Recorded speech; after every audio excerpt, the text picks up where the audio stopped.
Boa noite, bem-vindos a mais uma edição do programa MOSEF. No programa de hoje temos o privilégio de ter connosco em estúdio o diretor-residente da SASOL Moçambique e membro da Comissão de Honra do MOSEF, Dr. Mateus Zimba.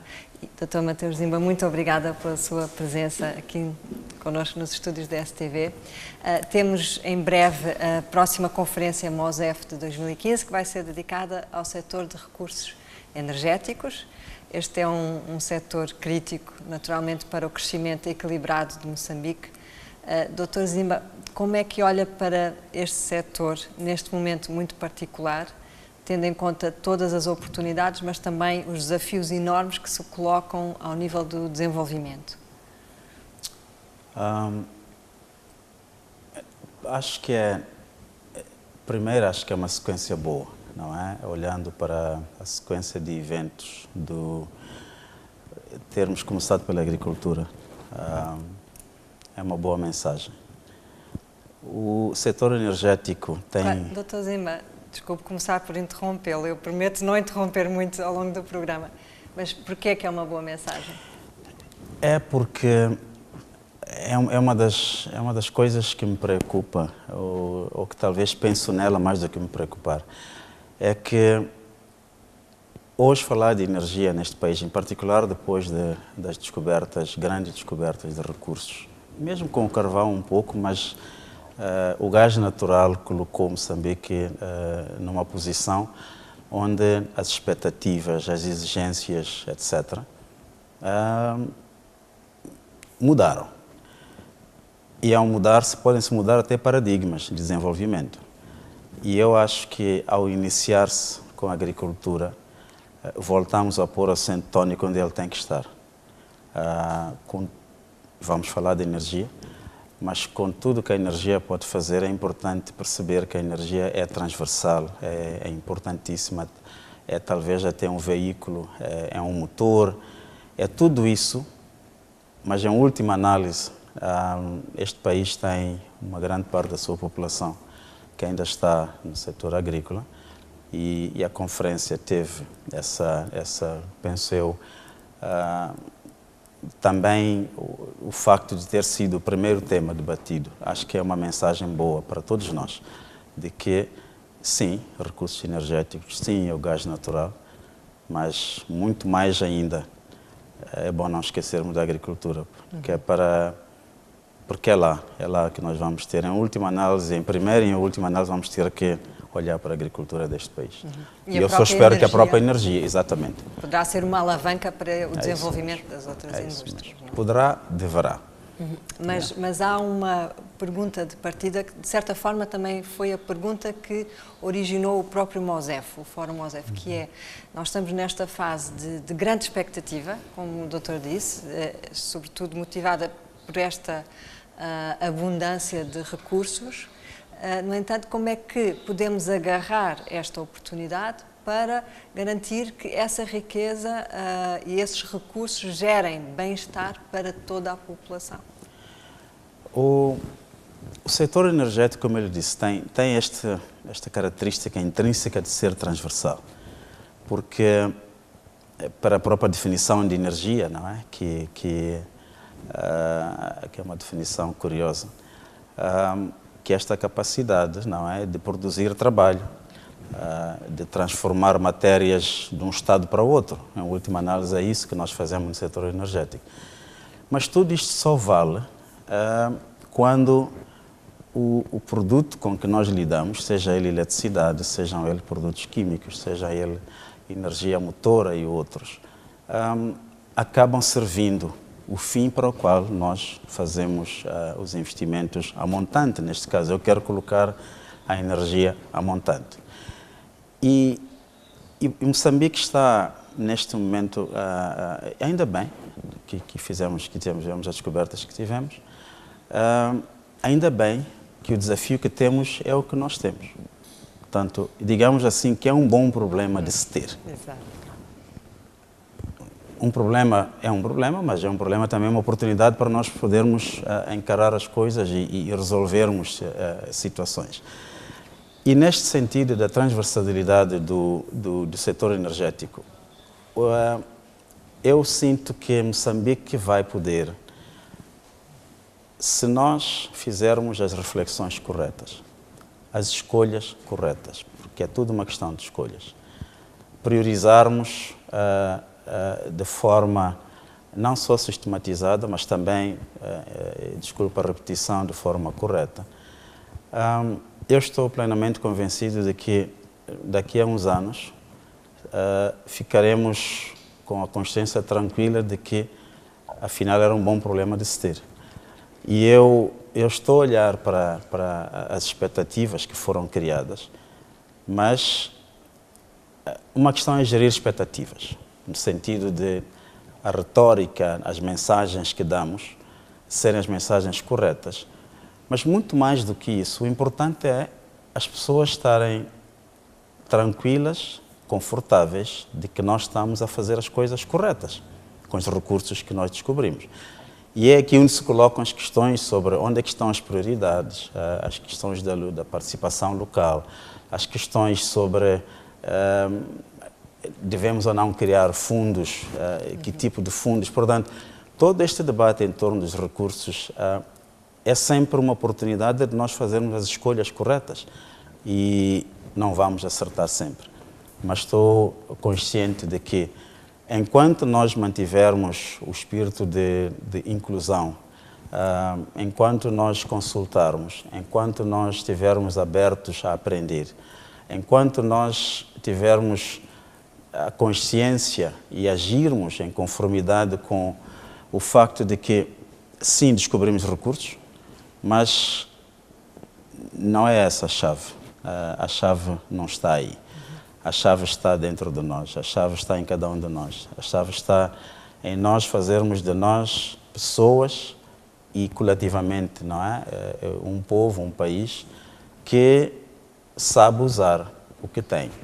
Porque, sem querer expandir muito, mas os recursos naturais é só uma parte da cadeia. Os recursos naturais que nós temos são, olhando para as definições até académicas, não é? De que, pronto, este é o capital natural que nós temos. Mas há outros capitais, tão ou mais importantes. Poderemos debater isso e teremos a oportunidade de o fazer. Mas a questão do capital humano, a questão do capital financeiro e a questão do capital intelectual, para citar alguns, são tão relevantes como o capital natural. E está demonstrado, porque também houve países que atingiram, em última análise, níveis de desenvolvimento, pode-se questionar o crescimento, mas níveis de desenvolvimento sem que tivessem os recursos naturais que nós temos. Quer dizer que é possível desenvolver um país sem termos os recursos que nós temos. O que não quer dizer que não é bom ter os recursos, é muito bom. Eu chamo-lhe um bom problema de se ter e nesse sentido vai depender de nós. O Dr. Zimba falou nas escolhas corretas que têm que ser feitas. Pode particularizar algumas, referir a algumas escolhas que, no seu entender, devem ser feitas? Por exemplo, quando nós estamos a falar, vamos ao gás natural, por exemplo, porque é a área que eu tenho mais conforto. Quando nós falamos do gás natural, todos os dias há escolhas a serem feitas. A partir do momento em que, por exemplo, o tipo de contratos que nós iremos promover, em que momento é que nós colocamos os blocos para concurso? Porque nós estamos num mundo onde, por exemplo, escolhas que possam condicionar a qualidade das empresas que vêm para Moçambique e que tem a ver com o ambiente de negócios, se quisermos usar quase um chavão, mas tem a ver com as escolhas que esses investidores terão que fazer para poderem vir para aqui. Eles estão a fazer escolhas entre não só setores, mas dentro do setor energético e do gás natural especificamente. Eles estão a tomar uma decisão entre investir na Austrália, na Tanzânia, no Canadá, etc. E aqui. Portanto, nós não estamos numa ilha e temos que fazer uma escolha. Então, é neste sentido. Acha que há certas escolhas que podem, por exemplo, prejudicar a competitividade do país? Claramente. Que, por exemplo? Claramente. No negócio, o timing é absolutamente importante. E, neste caso específico, nós estamos em plena quinta ronda para os blocos, não é, que foram colocados a leilão. Se tivermos colocado,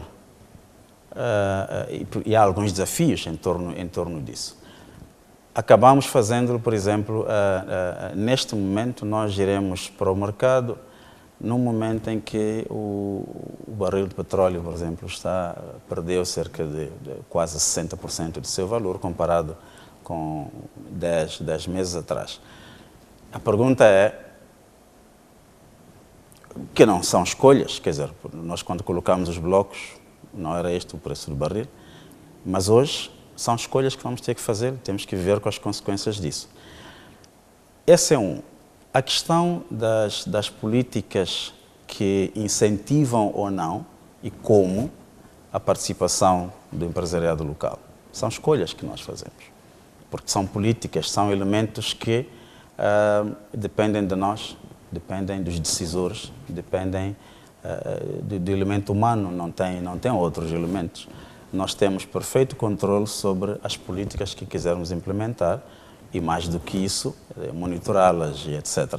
Então, é destas escolhas que eu falo, que acho que são fundamentais para um país como o nosso, que está a começar, não é? Nós jogávamos, até hoje, eu costumo dizer que estávamos a jogar na segunda liga e passamos para a primeira liga. Jogar na primeira liga tem as suas regras, não é? Os níveis de competitividade, de profissionalismo, etc., que se exige, são outros. Então, é nesse sentido que eu lhe falo de escolhas, mas posso lhe falar de uma que sinto que terá ainda muito mais importância neste exercício. Por causa desta quase estar na moda dos recursos naturais e dos recursos energéticos, há uma tendência de haver um fluxo de recursos humanos para se concentrar neste setor, nem que seja até porque é um setor que, em princípio, paga melhor comparado com outros setores, comparado privado, inclusive privado não energético, mas, por exemplo, com o setor público.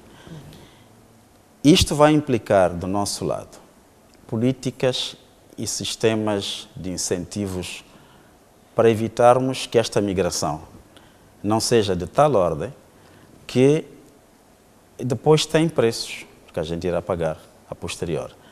Porque isto é todo um sistema. Nós precisamos, o setor energético precisa que os outros setores funcionem. Mas se a qualidade desses outros setores, que está condicionada à qualidade dos recursos humanos, e há um fluxo para o setor energético, em última análise perde o país, mas perdemos nós no setor energético também. Isto é tão válido para o setor privado não energético como para o Estado.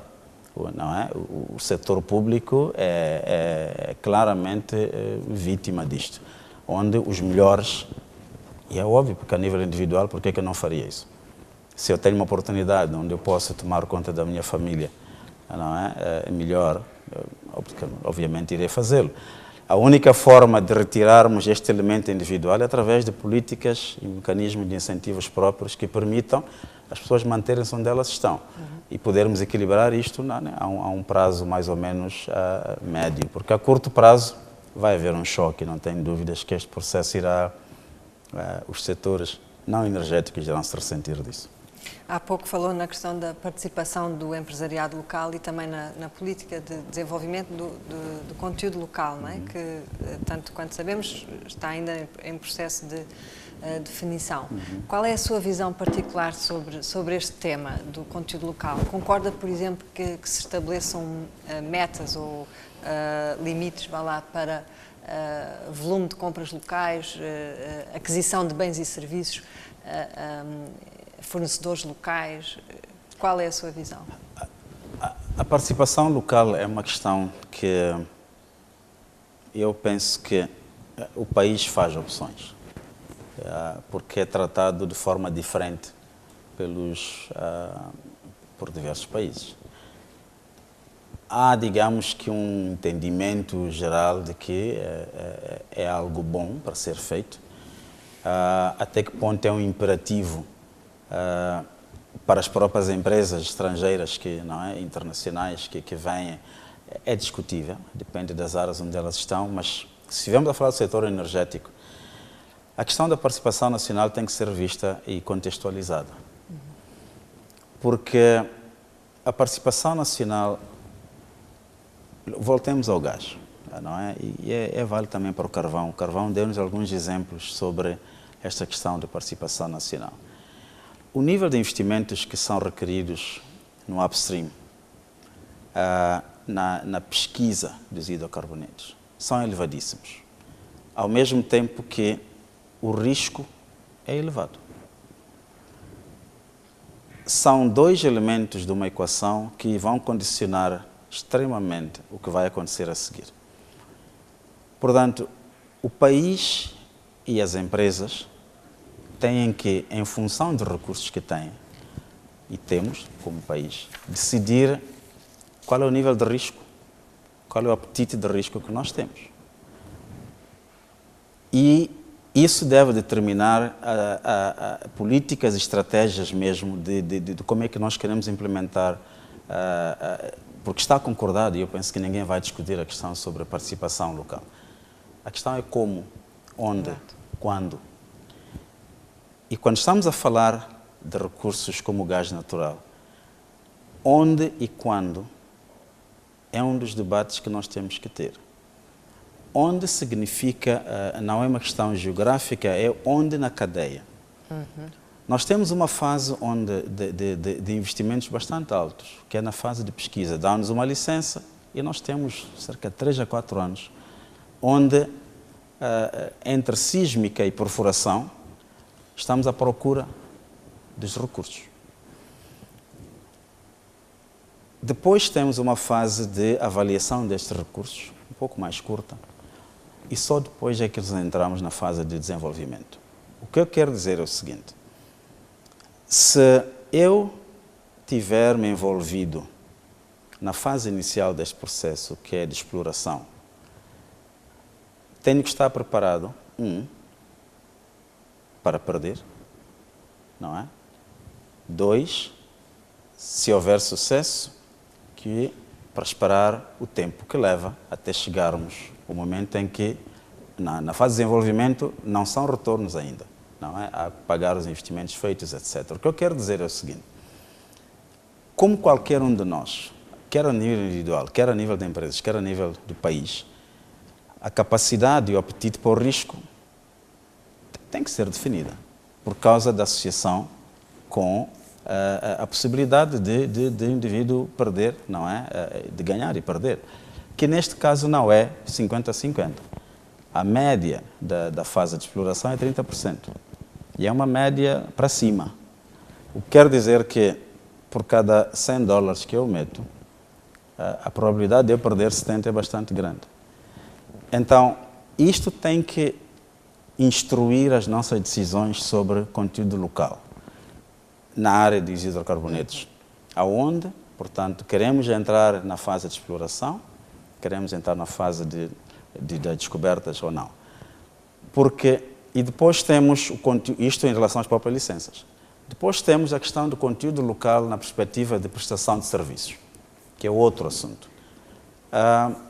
Onde, obviamente, que se for nas duas primeiras fases, é uma questão de que o tipo de serviços que são requeridos nesta fase inicial de exploração, particularmente de exploração, temos ou não temos capacidade temos ou não temos os instrumentos, temos ou não temos as capacidades, etc., localmente para poder participar.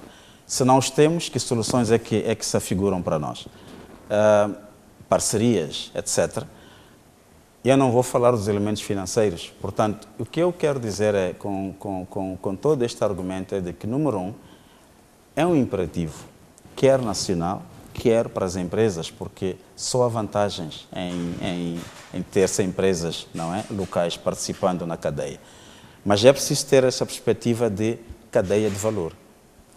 Se nós olharmos, se a nossa abordagem para os recursos que temos for na perspectiva de cadeia de valor, nós iremos encontrar os locais certos, o momento certo, para podermos participar, para podermos ser parte deste e não deixarmos que sejamos atores passivos, não é? Mas mesmo que sejamos ativos na periferia. Nós queremos estar no cerne do assunto, mas é esta questão que eu lhe colocava, de que entendamos o risco, se estivermos a falar nas licenças elas próprias, ou se estivermos a falar de prestação de bens e serviços. Então entendamos que, mais uma vez, é preciso perceber até que ponto é que nós estamos, o que é que nós temos para oferecer. Porque não pode ser por caridade, não vai ser nunca, não seria sustentável. Mas também não acredito que alguma empresa esteja à espera disso, nem acredito que seja esse o diálogo. Mas é preciso perceber que as oportunidades estão lá.